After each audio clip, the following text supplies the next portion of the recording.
জুলাই অভ্যুত্থানের একজন অগ্রণী সৈনিক। কয়েকদিন আগে তিনিও একটি ঢাকার আসনে সম্ভাব্য প্রার্থী হতে চেয়েছিলেন। তাকে নির্মমভাবে নামাজের পরে তিনি সাধারণভাবে রিক্সা দিয়ে বাসায় যাচ্ছিলেন, তার মাথায় গুলি করে দেওয়া হলো। আওয়ামী লীগ যে একটি সন্ত্রাসী দল, আমরা বিগত 17 বছর ধরেই জনগণের কাছে বারে বারে এই কথাটা আমরা রিপিট করে বারে বারে বলে আসছি। তাদের অতীতের সকল কর্মকাণ্ড বিশ্লেষণ করলে তাদেরকে কোনোভাবেই রাজনৈতিক দল হিসেবে বিবেচনা করা যায় না। এখন আওয়ামী লীগ যেই জায়গায় তাদের রাজনীতি নিয়ে গিয়েছে, এটা সম্পূর্ণ তাদের কৃতকর্ম। তারা বাংলাদেশে গণহত্যা চালিয়ে তারা এখন বাংলাদেশের রাজনীতি থেকে, বাংলাদেশের নির্বাচন থেকে অপ্রাসঙ্গিক হয়ে পড়েছে বিধায় তারা তাদের পলাতক ফাঁসি দণ্ডপ্রাপ্ত নেত্রী সেখানে বসে বাংলাদেশে এই জুলাই অভ্যুত্থানের যে ছাত্ররা, আমাদের ছোট ভাইরা, তাদেরকে হত্যা করার ওপেন নির্দেশনা দিচ্ছে। যে এইসব অডিও বার্তা সকল কিছু আমরা জানতে পেরেছি।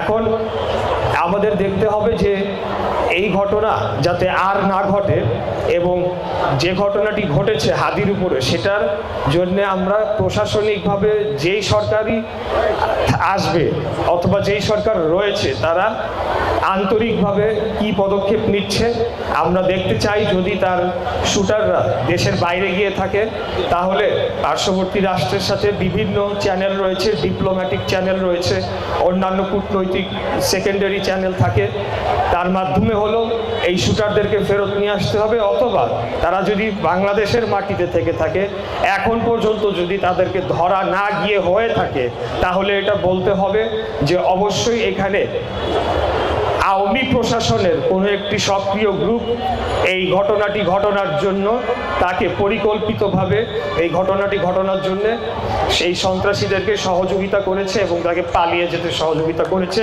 এটা বাস্তব সত্য, এটা মেনে না নেওয়ার কিছু নয়, এটা আমরা বুঝি। দীর্ঘ 17 বছর আওয়ামী লীগের তারা তখন রাষ্ট্রীয় সন্ত্রাস করেছে, সমস্ত শক্তি দিয়ে আমাদেরকে দমন করেছে। তখন থেকেই তো আমরা তাদেরকে চিনে আসছি।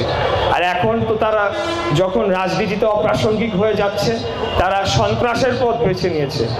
অনেক আওয়ামী লীগের বুদ্ধিজীবীরা এখন বলতে শুরু করেছে বিভিন্ন জায়গায় যে এই সন্ত্রাস করার মাধ্যমে আওয়ামী লীগের একেবারে শেষ কবর রচনা হয়ে গেল বাংলাদেশের রাজনীতিতে, এটার কোনো জায়গা নাই, মানুষ তাদেরকে ঘৃণা করে প্রত্যাখ্যান করেছে।